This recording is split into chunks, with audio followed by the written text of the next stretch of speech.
Assalamualaikum warahmatullahi wabarakatuh. Di sini kami dari kelompok 3 akan mempresentasikan hasil kerja kelompok kami mengenai domain-domain tujuan pembelajaran, validitas, dan reliabilitas. Pertama, saya akan memperkenalkan anggota kelompok dari kelompok 3, yaitu saya sendiri, Nur Oktaviana, yang kedua Wenda Yozarima, dan ketiga Reni Widya Astuti. Selamat menyaksikan. Domain-domain tujuan pembelajaran. Ranah kognitif atau cognitive domain. Ranah kognitif merupakan bagian yang paling banyak dinilai oleh guru karena berkaitan dengan kemampuan para peserta didik dalam menguasai isi bahan pengajaran. Pengklasifikasian ranah kognitif oleh Bloom pada tahun 1956 terbagi menjadi 6. Yang pertama, knowledge atau pengetahuan atau C1. Aspek pengetahuan yang dimaksud adalah kemampuan mengingat kembali materi yang telah dipelajari. Aspek pengetahuan terbagi menjadi 3. Yang pertama, pengetahuan spesifik, meliputi pengetahuan mengenai istilah dan fakta spesifik. Yang kedua, pengetahuan tentang cara dan metode tertentu yang berhubungan dengan detail tertentu, meliputi pengetahuan untuk menentukan, mengaitkan, mengkategorikan, dan mengukur. Dan yang ketiga, pengetahuan yang terkait dengan garis besar atau rangkuman materi secara umum, meliputi pengetahuan untuk menyimpulkan berdasarkan teori dan struktur. Contoh kata operasional yang digunakan dalam aspek ini adalah mengidentifikasi, menghubungkan, mengingat, menghafal, mengulangi, mengenali, dan lain-lain. Comprehension atau pemahaman atau C2. Aspek pemahaman merupakan kemampuan untuk memahami atau mengonstruksi materi pembelajaran yang meliputi pengetahuan, menerjemahkan, menginterpretasi, dan mengeksplorasi. Contoh kata operasional yang digunakan dalam aspek ini adalah mengemukakan, mengenali, menjelaskan, menemukan, menggambarkan, dan lain-lain. Ketiga, application atau aplikasi C3. Aspek aplikasi terkait dengan kemampuan untuk menggunakan materi pembelajaran atau mengimplementasikannya pada suatu keadaan.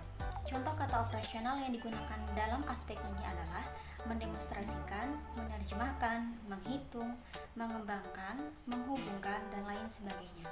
Keempat, analisis atau C4.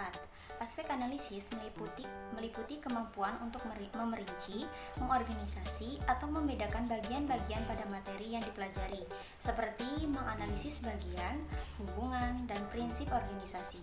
Contoh kata operasional yang digunakan dalam aspek ini adalah membandingkan, menyelidiki, memeriksa, mengkategorikan, menggolongkan, mendeteksi, menemukan, dan lain sebagainya. 5. Sintesis atau C5. Aspek sintesis merupakan kemampuan untuk mengaitkan antar materi pembelajaran menjadi suatu kesatuan yang unik, meliputi pengetahuan untuk membuat bentuk komunikasi yang unik, membuat rencana atau usulan kegiatan, mengaitkan suatu hubungan yang abstrak. Contoh kata operasional yang digunakan yaitu menciptakan, menyusun, membangun, mengatur, memodifikasi, meramalkan, dan lain-lain. 6. Evaluation atau evaluasi atau C6. Aspek evaluasi meliputi kemampuan untuk memutuskan dan memeriksa apakah tujuan pembelajaran dari materi yang dipelajari telah tercapai, yaitu dengan menghubungkan fakta yang diperoleh dari waktu ke waktu. Contoh kata operasional yang digunakan yaitu mengukur, menyimpulkan, memutuskan, membantah, menilai, mengesahkan, dan lain-lain. Anderson dan Cardwell pada tahun 2001 merevisi ke-6 aspek pada ranah kognitif yang telah diklasifikasikan oleh Bloom. Yang pertama, remember atau mengingat. Aspek mengingat merupakan kemampuan mengingat dan memanggil kembali materi atau pengetahuan dari memori dasar. Aspek mengingat adalah ketika memori digunakan untuk memproduksi definisi, kebenaran, atau rincian, atau menceritakan kembali materi yang telah dipelajari sebelumnya. Yang kedua, understand atau memahami. Aspek memahami meliputi kemampuan membangun pengertian dari berbagai fungsi atau pesan yang berbeda, seperti kegiatan menginterpretasi, menerangkan dengan contoh, menggolongkan, merangkum, menduga, membandingkan, dan menjelaskan. 3. Apply atau menerapkan. Aspek menerapkan berkaitan dengan kemampuan mengimplementasikan langkah-langkah secara berkesinambungan. Bahan belajar yang digunakan untuk menerapkannya berupa model, presentasi, wawancara, atau simulasi. Yang keempat, analyze atau menganalisis. Aspek menganalisis merupakan kemampuan menentukan bagaimana bagian-bagian saling berhubungan satu sama lain, termasuk kegiatan membedakan, mengorganisasi, dan menghubungkan antar komponen. Oleh karena itu, pada aspek ini memungkinkan seseorang dapat menggambarkannya melalui lembar kerja, survei, grafik, diagram, atau representasi grafis. 5. Evaluate atau menilai. Aspek menilai berkaitan dengan kemampuan membuat penilaian berdasarkan kriteria dan standar yang dapat berupa kritikan, rekomendasi, dan laporan. Yang keenam, create atau menciptakan. Aspek menciptakan merupakan kemampuan untuk memadukan berbagai fungsi materi agar koheren dan menyatu, termasuk mereorganisasikan atau menyusun berbagai materi menjadi sesuatu yang baru melalui proses menghasilkan, merencanakan, atau memproduksi. Revisi penting yang dilakukan oleh Anderson dan Cartwell yaitu yang pertama, perubahan komposisi pada dimensi pengetahuan, yaitu dimensi pada taksonomi belum lama hanya mencakup pengetahuan saja, diubah menjadi dimensi pengetahuan dan dimensi proses kognitif pada taksonomi yang baru. Yang kedua, perubahan penggunaan kata benda menjadi kata kerja dalam tingkat proses kognitifnya. Perubahan mendasar ini dilakukan bukan tanpa alasan, tetapi berdasarkan anggapan bahwa dalam suatu proses pembelajaran diperlukan pencerminan berbagai bentuk atau cara berpikir aktif. Perubahan ini membuat pembelajaran dituntut untuk tidak hanya sekedar tahu tentang sesuatu, tetapi juga tahu tentang bagaimana melakukan sesuatu. Beberapa poin revisi yang telah dilakukan dapat dicermati pada diagram gambar berikut. Pada gambar tersebut, poin revisi yang terlihat adalah aspek menilai ditempatkan setelah aspek menganalisis dan dimunculkan aspek menciptakan sebagai pengganti aspek sintesis. Hal tersebut dilakukan untuk menempatkan hierarki dari proses berpikir paling mudah ke proses penciptaan yang lebih sulit dan rumit. Ketiga, yaitu penambahan kategori metakognitif yang terdapat pada dimensi pengetahuan, sehingga yang sebelumnya hanya terdiri dari 3 kategori menjadi 4 kategori, yaitu yang pertama, pengetahuan faktual. Kategori dimensi ini terbagi atas pengetahuan tentang istilah dan pengetahuan tentang detail-detail tertentu, yaitu yang berkaitan dengan unsur-unsur dasar yang harus diketahui peserta didik. Yang kedua, yaitu pengetahuan konseptual. 3 dimensi pengetahuan terlibat dalam kategori dimensi kedua ini, yakni pengetahuan tentang klasifikasi dan kategori, pengetahuan tentang prinsip dan generalisasi, serta pengetahuan tentang teori, model, dan struktur. Ketiga, yaitu pengetahuan prosedural. Dimensi ini berkenaan dengan pengetahuan tentang keterampilan khusus yang berhubungan dengan bidang tertentu, pengetahuan tentang teknik atau metode dalam mata pelajaran tertentu, dan pengetahuan tentang kriteria penggunaan suatu prosedur.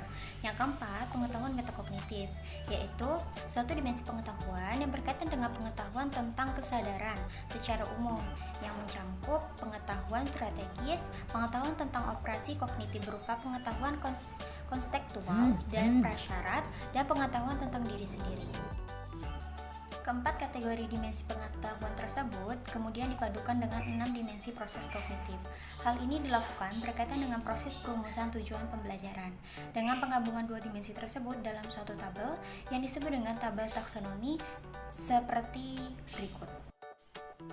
Keunggulan proses penilaian melalui penggabungan 2 dimensi ini yaitu 1. Pengetahuan yang dipisah dengan proses kognitif membuat guru dapat segera mengetahui jenis pengetahuan yang belum diukur. Yang kedua, pembuatan soal yang bervariasi sebanyak 4 soal tiap soal mungkin saja dibuat untuk setiap proses kognitif. Kedua dimensi pada ranah kognitif tersebut dapat diintegrasikan dalam perumusan tujuan pembelajaran.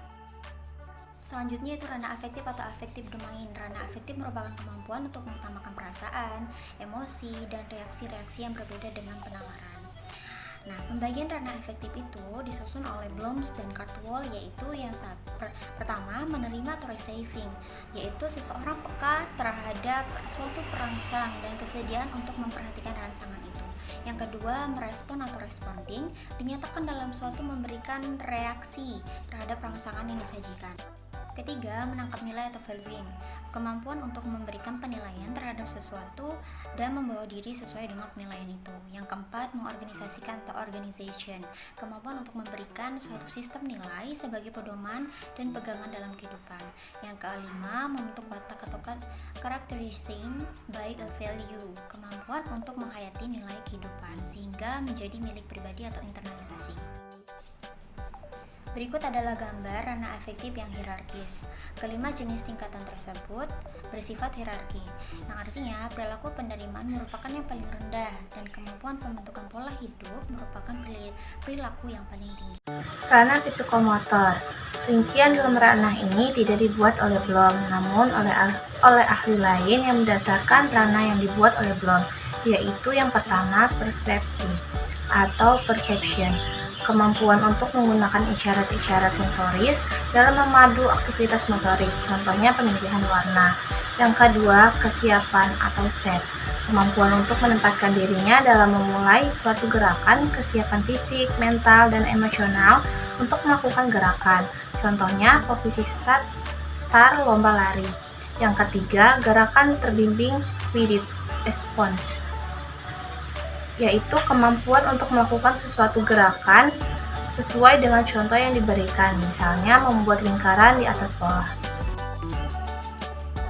Selanjutnya yang keempat yaitu gerakan terbiasa atau mechanical response, kemampuan melakukan gerakan tanpa memperhatikan lagi contoh yang diberikan karena sudah dilatih secukupnya, misalnya lompat tinggi dengan cepat.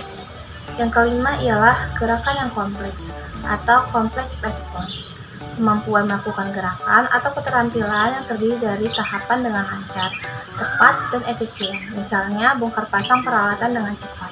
Lalu yang terakhir, yang keenam ialah penyesuaian pola gerakan atau adjustment, kemampuan untuk mengadakan perubahan dan menyesuaikan pola gerak dengan persyaratan khusus yang berlaku, contohnya keterampilan bertanding. Selanjutnya, terdapat ranah kognitif dalam pembelajaran kurikulum 2013.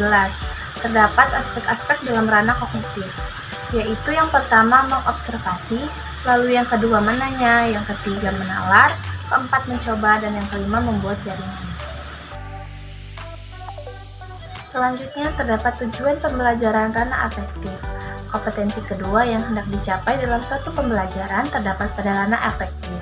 Ranah afektif berkaitan dengan perasaan, emosi, sikap, derajat penerimaan atau penolakan terhadap suatu objek.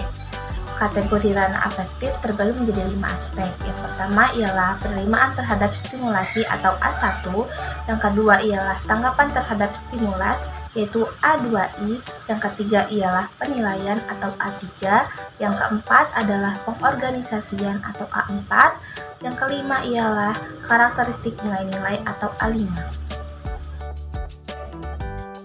Selanjutnya, ranah psikomotor. Menurut Dev 1970, ranah psikomotor merupakan ranah ketiga dalam taksonomi tujuan pembelajaran. Ranah ini berkaitan dengan aspek keterampilan yang dicapai oleh peserta didik setelah mengikuti kegiatan pembelajaran. Terdapat beberapa versi pengkategorian aspek dalam ranah psikomotor ini. Namun, dari beberapa versi tersebut dapat dikategorikan secara garis besar bahwa ranah psikomotor terdiri atas 5 aspek, yaitu aspek-aspek ranah psikomotor. Yang pertama, imitasi, yaitu aspek ini merupakan kemampuan untuk melakukan sesuatu sesuai dengan contoh yang diamati tanpa memahami makna atau hakikat dari keterampilan tersebut. Selanjutnya yang kedua, manipulasi. Aspek pada tahap ini berkaitan dengan kemampuan dalam melakukan tindakan seperti yang diajarkan. Selanjutnya, yang nomor 3, ketelitian. Aspek ini berkenaan dengan kemampuan merespons sesuatu yang kompleks tanpa keraguan. Yang keempat, pengucapan. Aspek pengucapan merupakan tahap seseorang dapat melakukan sesuatu keterampilan yang lebih kompleks, terutama yang berhubungan dengan gerakan interpretasi. Yang terakhir, yang nomor 5, ialah pengalamian. Aspek pada tahap ini berkaitan dengan suatu penampilan tindakan oleh seseorang. Baik, selanjutnya saya akan menjelaskan tentang pengertian validitas. Pengertian validitas yang terdiri dari 2 tokoh. Tokoh yang pertama, Kosairi. Kosairi mengatakan bahwa validitas adalah ketepatan, kebermaknaan, dan kebermanfaatan dari sebuah kesimpulan yang didapatkan dari interpretasi Socrates. Nah, tokoh yang keduanya ini bernama Sudiana. Jadi menurut Sudiana, validitas adalah ketepatan alat penilaian terhadap konsep yang dinilai sehingga betul-betul menilai apa yang seharusnya dinilai. jenis-jenis validitas. Jadi jenis-jenis validitas terdiri dari 4. Yang pertama ada validitas isi, validitas konstruk, validitas kriteria, dan validitas muka. Validitas isi adalah menunjukkan sejauh mana pertanyaan, tugas, butir dalam suatu tes atau instrumen mampu mewakili secara keseluruhan dan proporsional perilaku sampel yang dikenai tes. Kemudian yang kedua ada validitas konstruk, adalah validitas yang mempermasalahkan seberapa jauh butir tes mampu mengukur apa yang benar-benar hendak diukur sesuai dengan konsep khusus atau definisi konseptual yang telah ditetapkan. Kemudian yang ketiga ada validitas kriteria, adalah validitas atau validitas empiris, ditentukan berdasarkan kriteria, baik kriteria internal maupun kriteria eksternal. Validitas kriteria dihasilkan melalui hasil uji coba tes pada responden yang setara dengan responden yang akan dievaluasi atau diteliti. Kemudian yang terakhir adalah validitas muka, adalah tipe validitas yang paling rendah signifikansinya karena hanya didasarkan pada penilaian sepintas tentang isi alat ukur. Jika isi alat ukur sudah tampak sesuai dengan apa yang diukur, maka bisa dikatakan validitas muka telah terpenuhi. Selanjutnya adalah cara menghitung validitas. Untuk menguji validitas tipe butir soal, maka skor yang ada pada butir yang dimaksud dikorelasikan dengan skor total. Skor tiap butir soal dinyatakan skor X dan skor total dinyatakan skor Y. Dengan didapatkannya indeks validitas tipe butir soal, bisa diketahui butir soal mana yang memenuhi syarat dapat dilihat dari indeks validitasnya. Selanjutnya adalah pengertian reliabilitas. Menurut Sugiono, pengertian reliabilitas adalah serangkaian pengukuran atau serangkaian alat ukur yang memiliki konsistensi bila pengukuran yang dilakukan dengan alat ukur itu dilakukan secara berulang. Kemudian pengertian yang kedua adalah menurut Sukaji, reliabilitas suatu tes adalah seberapa besar derajat tes mengukur secara konsisten sasaran yang diukur.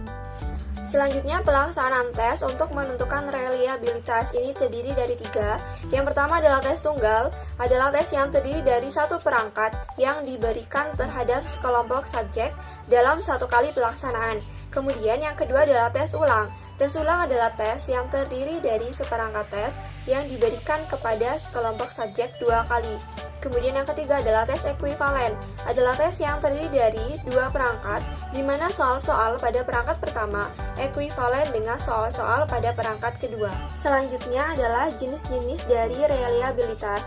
Menurut Walizer 1987 menyebutkan bahwa ada 2 cara umum untuk mengukur reliabilitas, yaitu yang pertama adalah reliabilitas stabilitas, menyangkut usaha memperoleh nilai yang sama atau serupa untuk setiap orang atau setiap unit yang diukur setiap saat Anda mengukurnya. Reliabilitas ini menyangkut penggunaan indikator yang sama, definisi operasional, dan prosedur pengumpulan data setiap saat, dan mengukurnya pada waktu yang berbeda. Kemudian yang kedua adalah reliabilitas ekivalen, menyangkut usaha memperoleh nilai relatif yang sama dengan jenis ukuran yang berbeda pada waktu yang sama. Definisi konseptual yang dipakai sama tetapi dengan satu atau lebih indikator yang berbeda, batasan-batasan operasional, peralatan pengumpulan data, dan atau pengamat-pengamat.